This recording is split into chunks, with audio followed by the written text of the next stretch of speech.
Hello media kids viewers, உங்கள் எல்லாருக்கும் ஒரு பெரிய வணக்கம். இன்னைக்கான வீடியோ என்ன அப்படின்னு பார்த்தீங்கன்னா, ஐபிஎல் 2024 ஆரம்பிக்க போகுது. இன்னும் கொஞ்சம் நாளில் ப்ராக்டிசஸ் அப்படிங்கிறதெல்லாம் ஆரம்பிச்சிடும். ரொம்ப எக்ஸைட்டடான ஒரு டோர்னமெண்ட் அப்படிங்கிறதெல்லாம் நம்ம எல்லாருக்கும் தெரியும். பட் சிஎஸ்கே ஃபேன்ஸ் இந்த வாட்டி ஐபிஎல் வந்து ரொம்ப அதிகமாக எதிர்பார்க்கிறது எம்எஸ் தோனியோட கடைசி வருஷ ஐபிஎல்.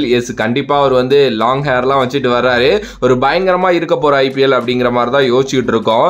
ஒரு சைடு என்னதான் ஹாப்பியாக இருந்தாலும் இன்னொரு சைடு அவர் போயிருவாருங்கிற வருத்தமும் இருந்துகிட்டே இருக்கு. ஆனா இன்னொரு ஒரு கொஸ்டின் வந்து ரைஸ் ஆகிட்டே இருக்கு எப்பவுமே. என்ன அப்படின்னா, எம்எஸ் தோனி போயிட்டா அடுத்த கேப்டன் யாரு அப்படிங்கிற அந்த ஒரு கொஸ்டின். அதுக்கு நிறைய பேருக்கிட்ட ஆப்வியஸ்லி பதில் இருக்கு. என்ன ப்ரோ, அதுதான் நம்ம ருத்ராஜ் இருக்காரு, அவர் தான் கேப்டன் அப்படின்னு சொல்லிட்டு தான் எல்லாரும் சொல்லிட்டு இருக்காங்க. பட் ஆனா ரீசன்ட் டைம்ஸ்ல நம்மளோட சுரேஷ் ரெய்னா இருக்காருல்ல, அவர் வந்து ஜியோ சினிமால வந்து ஒரு விஷயம் சொல்லியிருக்காரு. என்ன சொல்லியிருக்காரு அப்படின்னு பாத்தீங்கன்னா, எம்எஸ் தோனி இன்கேஸ் இந்த இயரோட போறாரு அப்படின்னா நெக்ஸ்ட் கேப்டனா டெஃபினெட்லி ரவீந்திர ஜடேஜா தான் சிஎஸ்கேக்கு இருப்பாரு. அடுத்த ஒரு 3-4 வருஷம் அவர் தான் டெஃபினெட்லி கேப்டன்சி பண்ணுவாரு. அதுக்கப்புறம் மேபி ருத்ராஜ் ஐக்வாட்ட சிஎஸ்கே மேனேஜ்மெண்ட் ஒரு கேப்டன் மெட்டீரியலா பார்ப்பாங்க அப்படிங்கிற மாதிரி அவர் சொல்லியிருக்காரு. இது உண்மையிலுமே கரெக்டான ஒரு விஷயம் அப்படின்னு நான் சொல்லுவேன். இடையில ரவீந்திர ஜடேஜாவுக்கு கேப்டன்சி கொடுத்தாங்க. அந்த வருஷம் வந்து அது கரெக்டா போகல. திருப்பி கேப்டன்சியை எம்எஸ் தோனி எடுத்துக்கிட்டாரு.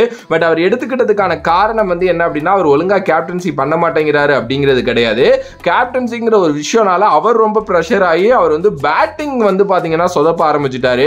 இந்தியன் டீமுக்கும் அவர் ஒரு நல்ல பேட்ஸ்மேனா தேவை அப்படிங்கிறதுனால தான் வந்து பாத்தீங்க அப்படின்னா அவர் வந்து கேப்டன்சியை வந்து திருப்பி எடுத்தாங்க. ஓகே, ஸோ இதனால மறுபடியும் அவருக்கு கேப்டன்சி வாய்ப்பே கொடுக்க மாட்டாங்க அப்படிலாம் வந்து கிடையாது. ஓகே, அண்ட் ரவீந்திர ஜடேஜா சிஎஸ்கேக்காக பண்ணிக்கிட்டு இருக்கிறது எல்லாத்துக்குமே வந்து பாத்தீங்க அப்படின்னா he deserve for a captaincy அப்படின்னு தான் நான் சொல்லுவேன். நீங்க ரவீந்திர ஜடேஜா வச்சுக்கிட்டு ருத்ராஜ் ஐக்வாட்டை கேப்டனா மாத்துனீங்க அப்படின்னா அது இன்னமும் டீமுக்கு பயங்கர ட்ரிஃப்ட்டை ஏற்படுத்தும் அப்படிங்கிறதுல எந்த ஒரு மாற்று கருத்துமே கிடையாது. ஏன்னா நீங்க லாஸ்ட் இயர் 2023 பாத்தீங்க அப்படின்னா அந்த ஃபைனல்ல அந்த மேட்ச் வின் பண்ணிருப்போமா அப்படின்னா ஒரு மிகப்பெரிய கேள்விக்குறி. ரவீந்திர ஜடேஜா அங்க இல்ல அப்படின்னா 2 பாலுக்கு அவர் எப்படி அடிச்சு ஜெயிச்சு கொடுத்தாரு. இதெல்லாம் தாண்டி டீமோட சர்க்கியூட்ல எப்பயிலோந்தே இருக்காரு அவர். ஓகே, ஐ திங்க் 2011-12 காலகட்டத்திலேயே வந்து பாத்தீங்க அப்படின்னா இருக்காரு. ஆல்மோஸ்ட் வந்து 12 வருஷமா இருக்காரு. அப்படிங்கிற பட்சத்தில் அவரை விட்டுட்டு இன்னொரு பிளேயருக்கு தூக்கி கேப்டன்சியை கொடுக்க மாட்டாங்க சிஎஸ்கே மேனேஜ்மெண்ட். அண்ட் இந்த வருஷம் வந்து மேபி தோனி தான் லீட் பண்ணுவார் அப்படின்னு நான் நினைக்கிறேன். இன்கேஸ் லீட் பண்ணல அப்படின்னா உடனே அறிவிச்சிருவாங்க ரவீந்திர ஜடேஜா கேப்டன் அப்படின்னு சொல்லிட்டு. ஸோ சுரேஷ் ரெய்னா இப்படி சொல்லியிருக்கிறது வந்து நிறைய பேருக்கு வந்து பாத்தீங்க அப்படின்னா சோசியல் மீடியால ஒரு பயங்கரமான சூப்பர் பா அப்படிங்கிற ஒரு விஷயத்தை ஏற்படுத்தி இருக்கு.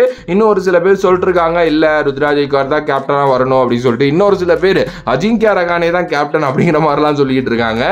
உங்களோட கருத்து என்ன அப்படிங்கிறத மறக்காம கமெண்ட் பாக்ஸ்ல கமெண்ட் பண்ணுங்க.